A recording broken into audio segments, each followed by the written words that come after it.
When I was a child, I lived in this district, and coming back after 40 odd years, I realised there was this great sense of coming home. There is that sense of connection to the land, and it's right inside you. It's right inside your tummy.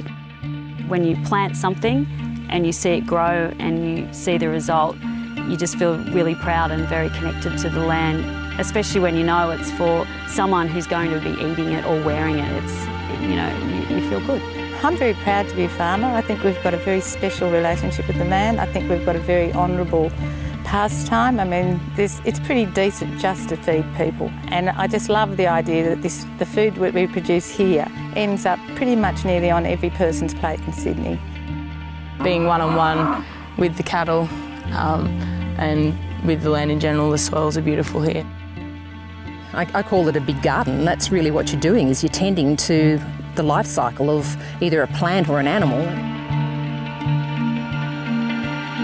The quantity of wool would equate to over 3,000 fine wool suits and hundreds of thousands pairs of socks.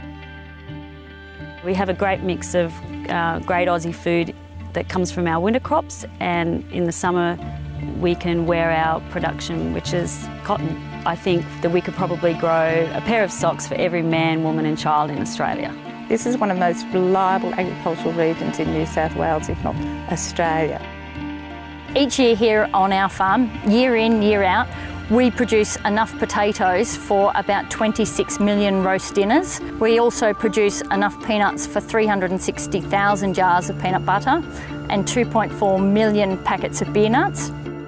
This is all about sustainable agriculture for increased food production. We can feed more people with what we turn off.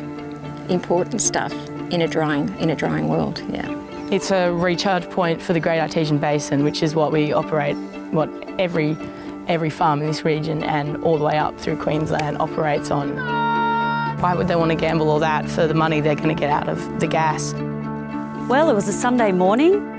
I was actually sleeping in and we received a phone call, and the lady asked if we were interested in having exploration for gas on our property. I was really shocked, and I tried to explain to her how important our land was, and she actually said, well, it's fine, we'll just put it somewhere where you don't care about.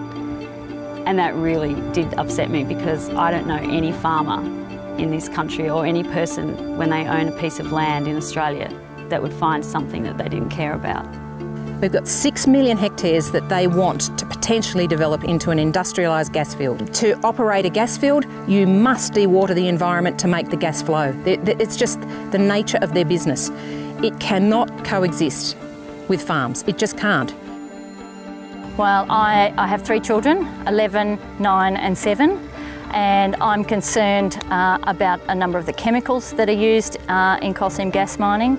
A number of these chemicals are known carcinogens, and just because they may be used in small quantities, we don't know what the long-term health impacts are. The really difficult part about this is that this property has been in my family since the 1930s. And right behind me at the bottom of the valley, they want to put in a huge coal mine, 35 square kilometres of void. It's just going to be a disaster for all this agricultural land. For them to come in and say, well, we're going to take your agricultural land, your water, our heritage, the heritage of our Aboriginal mates and all the koalas, it just come in and just ruin the whole thing, makes people very angry, very cross and very disappointed.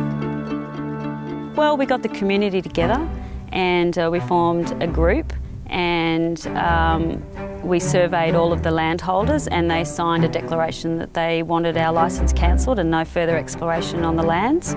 I'm quite versed now with the Petroleum on Shore Act, and I've got great networks, and I know I've got the capacity to stop a licence, and so I've got no problem in stopping another one. It's essential that people realise the seriousness of this. It is a national issue, and at some point, if this does go ahead, I believe it will become a human rights issue. I can't impress upon you enough the importance to both the state and the country of our food producing areas. This is about more than money. This is about the things that are priceless. So clean air, clean water and land to grow clean, healthy food.